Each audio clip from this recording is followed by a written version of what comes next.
Brian Hager. I'm the Mayor Pro Tem for the City of Denison. And welcome to our History in the Hall series. So what we always do, this is our series that leads up to the Dock Holiday Festival. It's the second Tuesday of every month, all the way up until the last one's in April. And what we try to do is tell the local story, history of Denison and our community. And we try to always theme it Wild West, but this year is our 150th anniversary. So we're going to do Denison in 50-year increments each time, and then at the very last one, we're going to do 50 years from now. So we're going to do stuff that's in the works. You're going to get to see some really cool things. So it's going to be a lot of fun. This is our official logo. If you were here for the centennial in the 70s, I don't think any of y'all were old enough to be here then. They had their own logo. There was a logo in the 40s as well when they did the 75th. And so this is our official logo that we had made. So you'll see this all over town soon. It's going to be on t-shirts and all kinds of stuff. It's going to be really exciting. Part of what we're celebrating with our history, we have a trophy case right when you walk in at City Hall, and there are history documents in there, different little fun facts about Denison. Those logos I talked about for the other two events are on the very top of that case, so you can see those too. So the presentation we're going to do tonight is 1872 to 1922. And when I was doing research for this, I actually found the script from 1972 that they used when they did their slide presentation. And then it just got scribbled out and redone for the 110th birthday. So I thought I'll just scribble it out and do it for the 150th. So we are going to get to hear what they heard back in 72. Okay. So like all good stories, it begins with once upon a time, nearly 150 years ago, a budding railroad known as the Mkt needed a railhead in the wild and woolly area just across the Red River into Texas from the Indian Territory. Large portions of land just across the river were purchased in secret so as not to attract unwanted attention to the development, because once they know you're developing, all the land prices go up. The new railroad terminus was eventually laid out, and the sale of the first lots began on September 23rd, 1872, with many flocking to the area to witness the birth of Katy's baby. Denison's first business opened on that day as well, and it consisted of a wooden plank put together between two trees to serve as a bar. Those trees were in what's today Forest Park. The new community was named after the Katy's vice president, George Denison, and the area officially became the Gate City of Texas. Streets and avenues were named for early day settlers and Katy officials, with the entire city laid out on a grid. Streets ran east and west, avenues ran north and south, and it continues so today. On a cold Tuesday, December 24th, 1872, a heavily loaded construction train piled high with rails and ties to test the solid strength of the newly built bridge over Red River pulled out of culvert and headed into Denison with Pat Tobin at the throttle. This image featuring the newly built depot would have greeted that first train. So you can see how rudimentary it was. It was not like the depot we have today at all. They had a lot of brick factories they were trying to get started and different things like that. So Pat Tobin did not intend to be the first into Texas from the north, but he had to test those rail lines. And he had to have been pretty brave because the whole plan was to see if the bridge would even hold. So he just took a really heavy train and prayed his whole way across, I would imagine.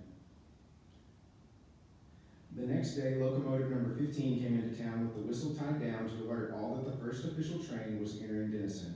There were 2 passenger coaches and 1 Pullman car that together carried over 100 passengers. Denison's population grew to 3,000 in the first 100 days, and the city's growth was like magic. Every third building was a saloon, but the businessmen of Denison were strong people with ideas on how to tame the wilderness. This image, if you ever hear John Akers talk, he describes it lovingly as the pig on a stick photo, represents Denison Business District shortly after those first lots were sold. And so everyone kind of has a different idea of how this photo is oriented or where it's taken, but that original Star store up in the very corner, that was on Main Street. So I don't know if this is Austin Avenue kind of facing over, or if this is Main and it eventually turned to that building, I'm not sure, but this is the first known photograph that we have of Denison. Shortly after this, Denison's first city council met on March 13th, 1873, and can you guess what they did next? They levied their very first tax on April 11th, 1873. They used use this to help pay for street improvements, basic needs that the city had to try to get water and different things like that, dig wells. And when I say street improvements, I don't mean brick or anything like that. What they were trying to do was just level the streets, because a lot of them were filled with stumps, and a lot of them were overgrown ravines, especially if you got towards the 100 block. They had to build little bridges over it for sidewalks and different things like that. So that's mainly what that first tax went towards.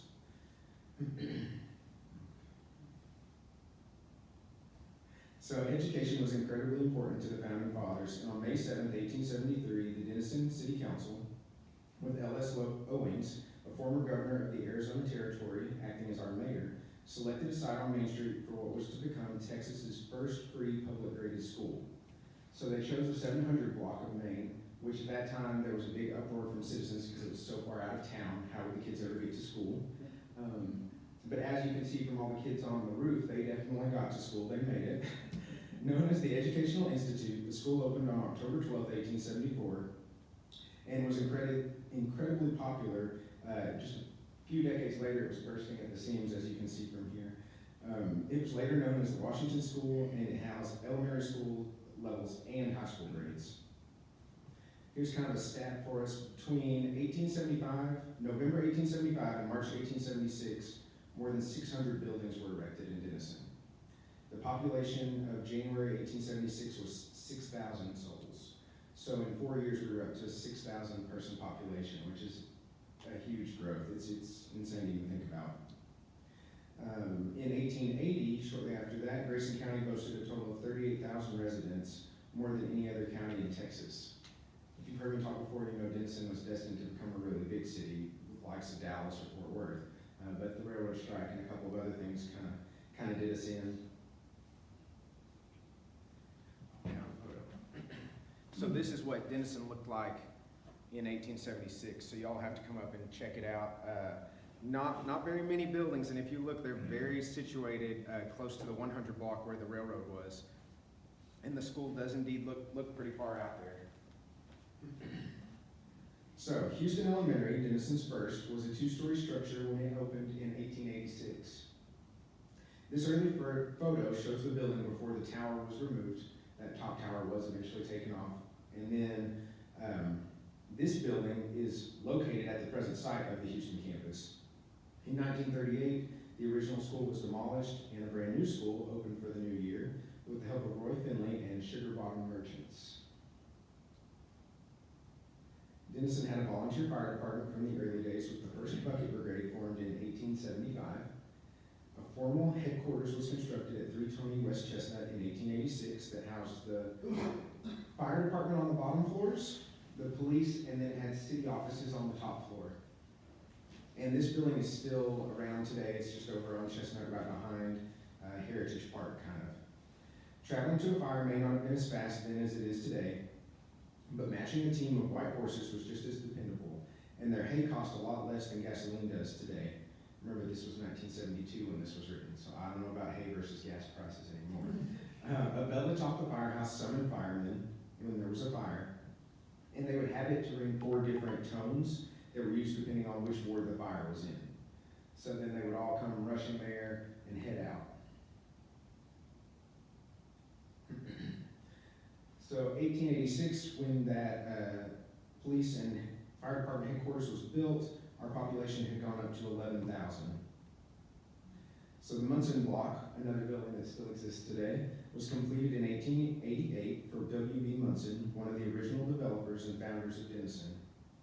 The building originally housed Denison's first post office, which is kind of funny because it was there and then they just moved right across the street when it was time to actually build one, and is still owned and commercially occupied by the Munson family.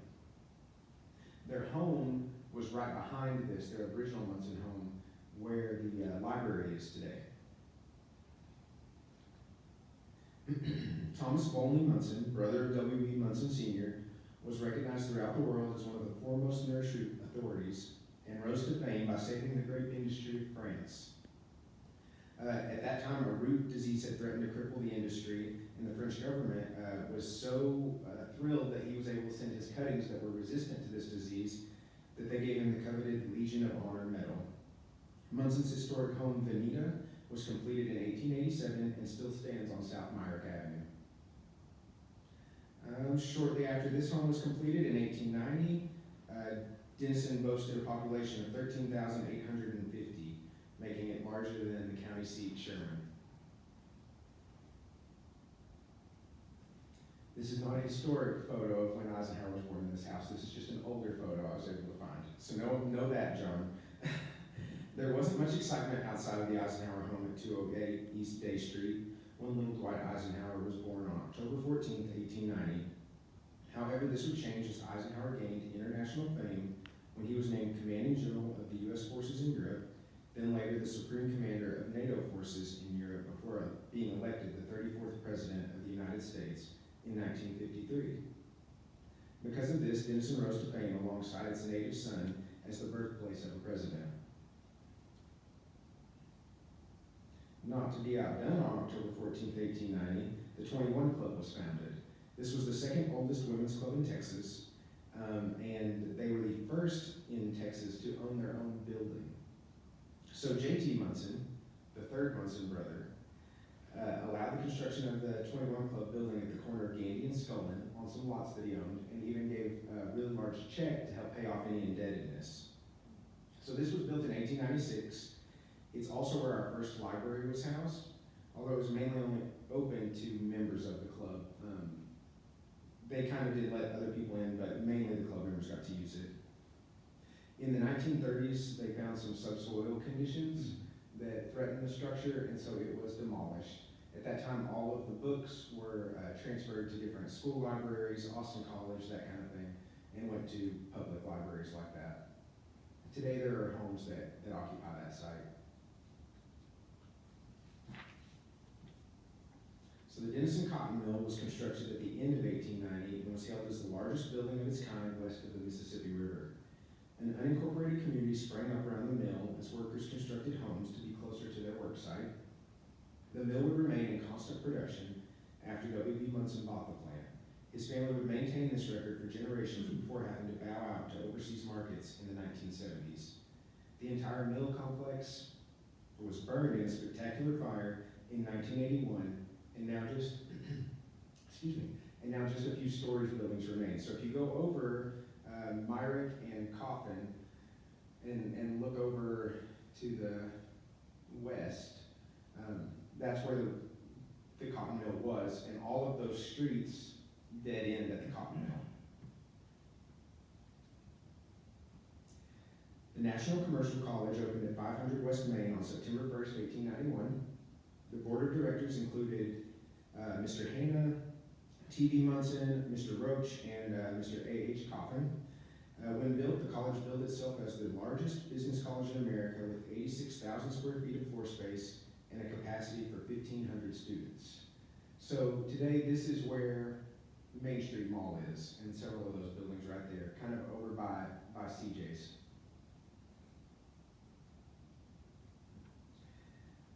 So Denison has always been proud of our church congregations.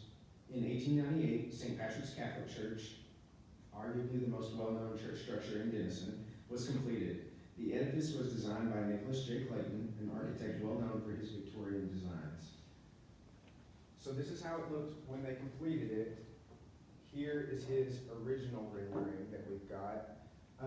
The church members, when they first did it, could not afford the steeple to go all the way up.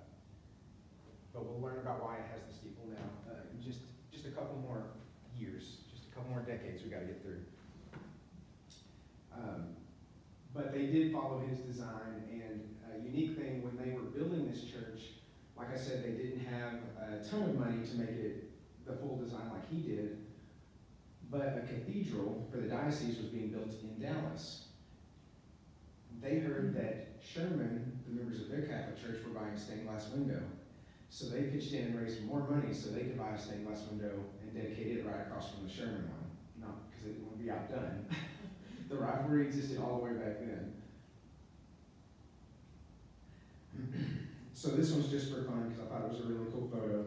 But this is from July 28th, 1898, and it features a picnic excursion. They were headed to Garland.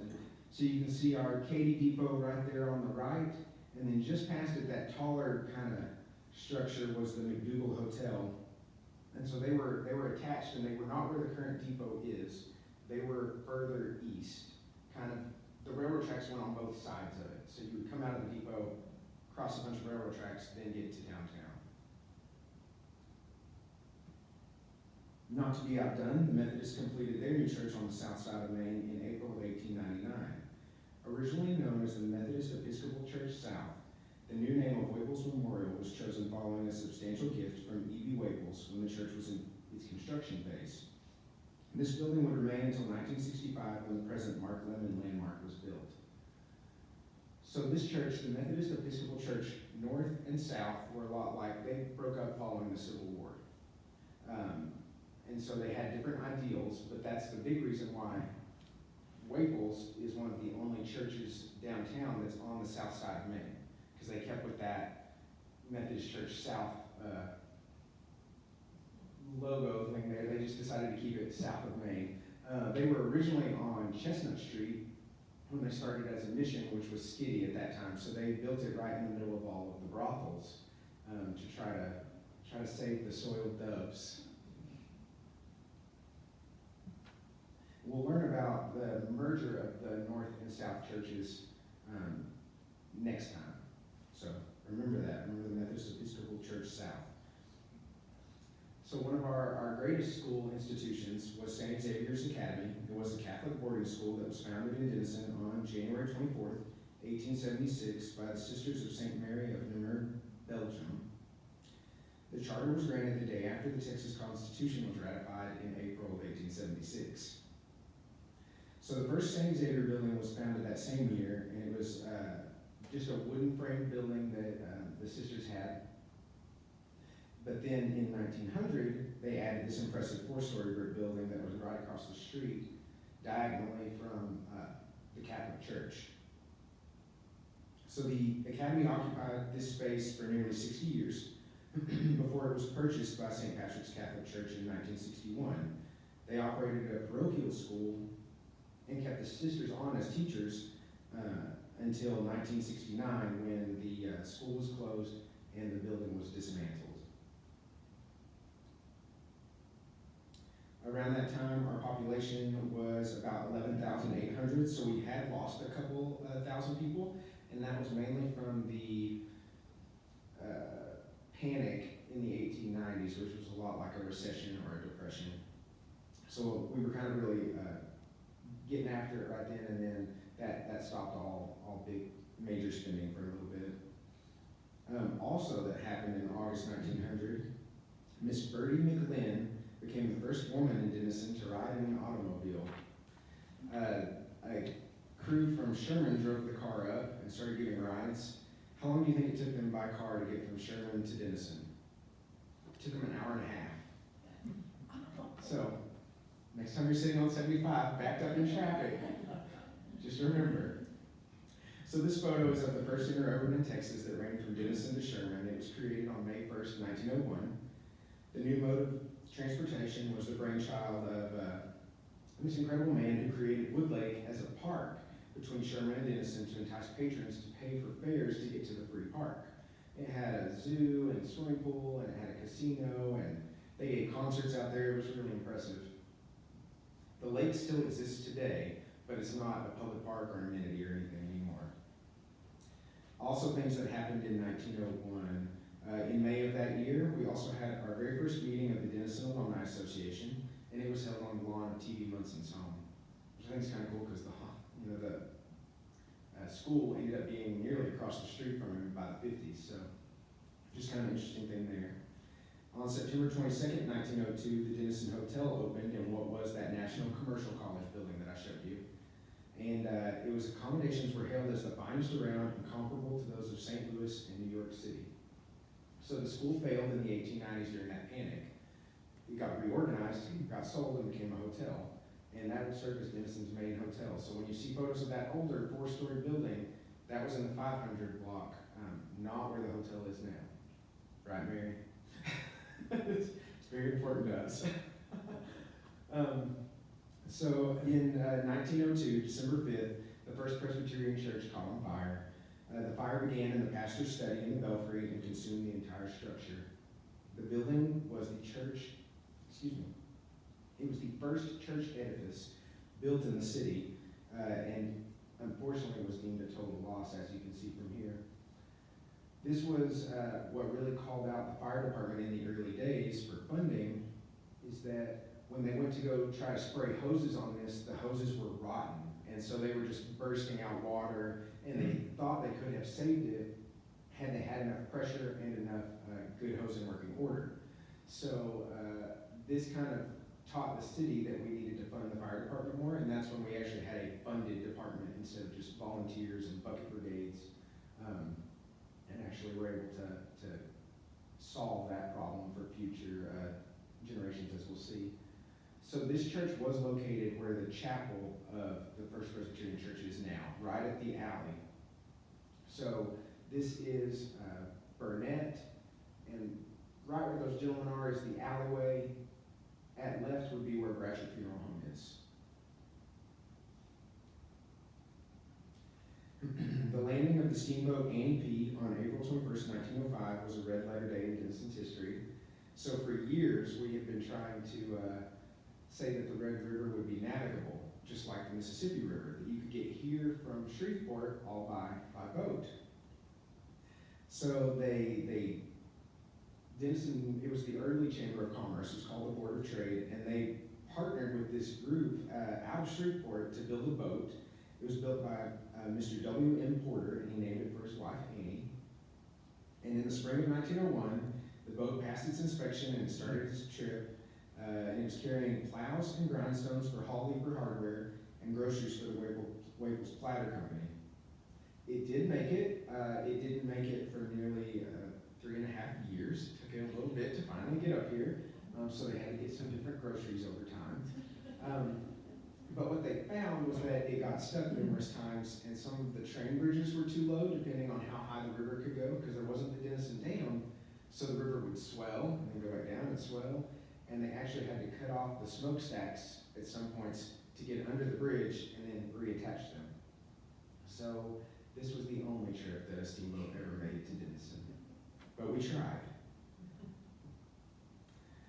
Next we go into 1907, which is when everyone's favorite Ashburn's Ice Cream was founded. Also that year, the First Baptist Church built their new building at Woodard and Myrick. And this would remain there for quite a while, all the way up until the 50s. And we'll see their newer one in our next series.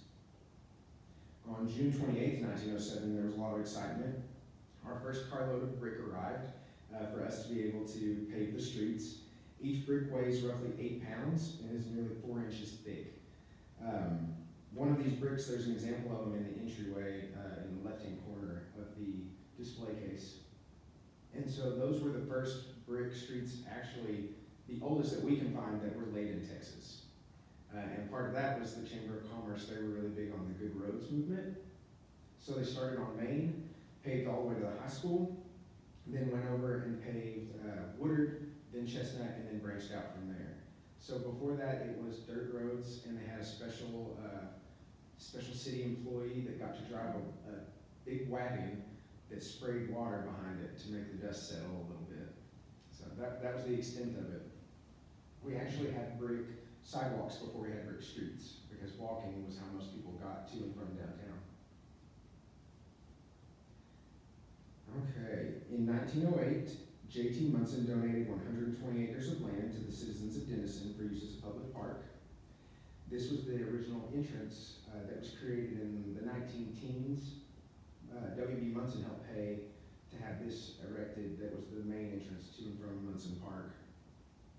So the land was one of the largest parks in the state of Texas at that time, and eventually included campgrounds, hiking and driving trails, and a lake for swimming and fishing. Much of the park was changed when Highway 75 and 91 were constructed, causing the removal of Munson Lake. This lasted until about the 30s, and then it got hit by a driver with a semi-truck, and it demolished it, and there wasn't enough money to erect it again, so that's all we know of the old entrance to Munson Park. Does anyone know why J.T. Munson owned that land already?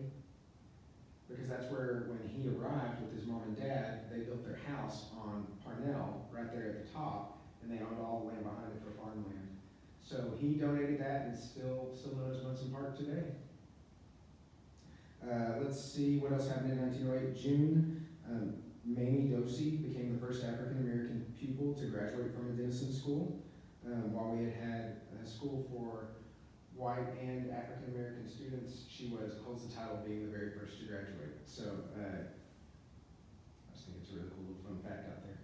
November 24th, 1908, Denison student body adopted the Yellow Jacket as our mascot.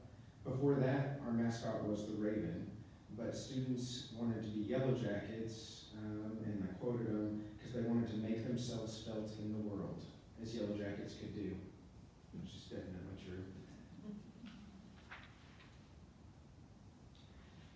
So, Mr. Ernest Martin Cole built his home, what we know today as the Travelers Hotel, using knowledge gained from aboard a ship in his earlier days. The first floor, which is that bottom sandstone floor, was completed in 1893, and the stones that they used came from the site. Back in the day when they did tours of it, you could go in and they actually had the tools hanging on the walls of what they used to construct that with, so it was really cool. In 1911, though, the family would add on 3 more floors, and they did this, made them out of brick, and they were hoping to house the growing family as well as have rooms for passengers of the rail lines that were so close. In between the time that it became the hotel, it has been a grocery store, a saloon, an art center, an antique store, a building materials store, and then it was a restaurant. And it's recently been purchased, and there are plans underway to restore it once again to a restaurant, so it'll be really, really cool. Around this time, our population had boomed back up. We were at 13,600. Okay, 1911 also, that's when St. Patrick's Catholic Church was destroyed by fire. While our firefighters did have the tools they need, that fire was way bigger than anything that could be contained. So it did sadly burn. But there was enough of the structure left that the members decided to just use the original plan and rebuild it. So that's why it has the brick steeple today, the big tower, because they kept with that same Clayton design and just added new windows and roof and stuff like that. 1911 also saw our third Mkt Depot dedicated. It took 3 years to build, and it was done in the Beaux Arts Revival style. It has a massive Roman arch entry, and it cost nearly $250,000, which is about $7 million today, but I do not think you could build that for $7 million today. To complete, and it remains the dominating element on the east end of Maine. And in the 70s, they said it was the most architecturally significant building in Denison. I'd probably say that still holds true. At its peak, the station normally hosted 52 arriving and departing trains every 24 hours. So lots of activity. And as you can tell from this picture, when it was first built, in that big Roman arch, it was a clock. It wasn't the MKT logo. It originally had a clock in that circle there. But it got lost to time at some point. We also got our new post office. It was completed in 1912 at 231 West Woodard. The neoclassical colonial revival design was attributed to James Knox Taylor. He was the supervising architect of the U.S. at the time it was built, and he did a lot of different designs. Sherman's Federal Building, which used to be their federal building and post office, looks really similar to ours, and it's because he designed both of them. As originally designed, it had big arched windows and really high ceilings, but in the 60s, those were lowered and the arches were closed in. There's another photo of it as they were getting a little closer to being done. Okay. On June 4th, 1913, Anderson High School class of 1913 held their 9th annual graduation at the Denison Opera House. 3 girls and 2 boys graduated, and Anderson School was the precursor to Terrell High and served Denison's African-American population. So here it is. This is not it in 1913, but it was one of the only photos I could find. This is it around the 40s and 50s, before it was dismantled. And this stood over by Hopewell Baptist Church. that whole area right there had developed into a business district. It had a school. There's a little two-story building that still exists today, and that was Mr. Terrell's store building.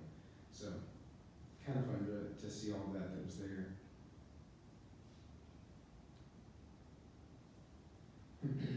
On December 30th, 1913, R.D. Burney, a retired merchant from Denison, donated an 8-day E. Howard town clock that would toll the hours and could be seen throughout the entire community.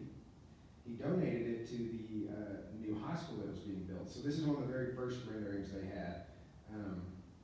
And as you can see, it did not have the clock on it. And that's how they anticipated the tower would look.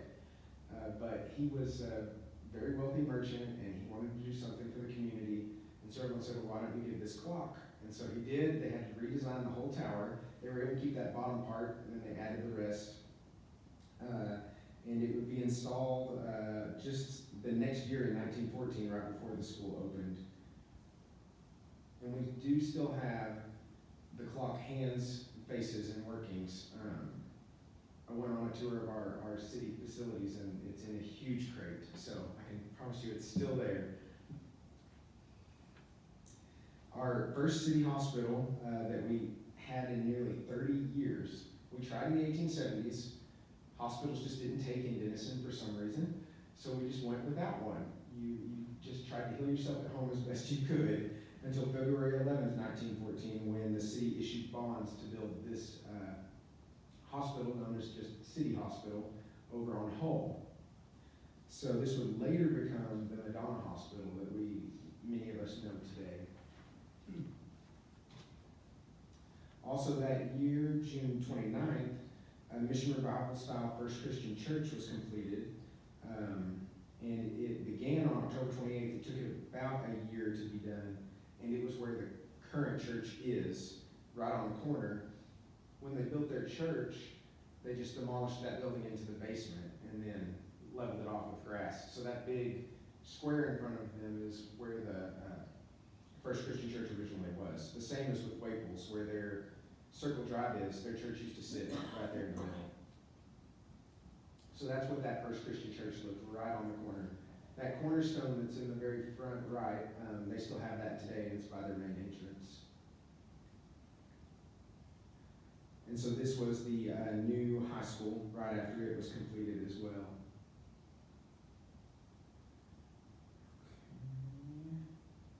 St. Patrick's was completed again in 1914. Just like I said, it was built to match that original design, but they did have different stained glass windows. Those windows that were before it were not as decorative as the ones they added to it. So it's really pretty impressive. And that just underwent a big restoration. If y'all haven't gone by to see the stained glass windows, they light them up at night. It's really impressive. 1916 saw the Denison Rotary Club get established. We got our first fire truck, known as Old Betsy, but a lot of the firemen still like to use the horses because automobiles were still scary at that time. So the horses remained as well. 1917, Central Ward School was built. It was the largest elementary school that we had, and eventually 2 other wings were added to this building. This is only a small portion of it. In 1918, construction of Hopewell Baptist Church was complete. It took nearly 3 years to build the third structure for the growing congregation.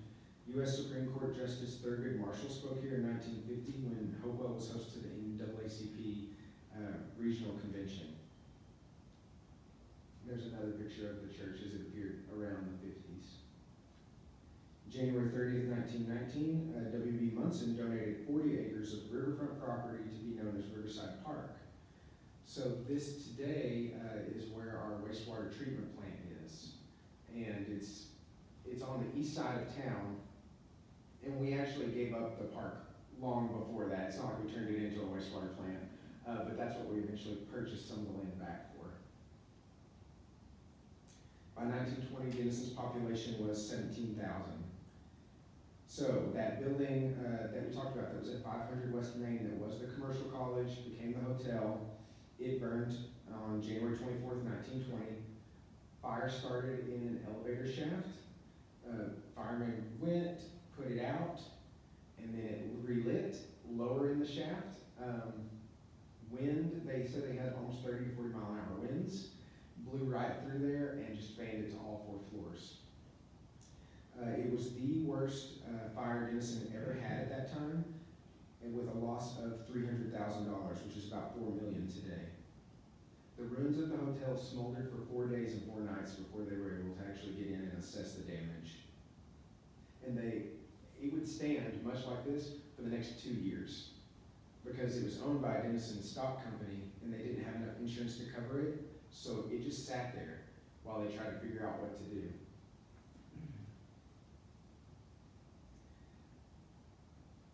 Our Rialto Theater was built and opened on October 4th, 1920. The design was attributed to John Tulloch.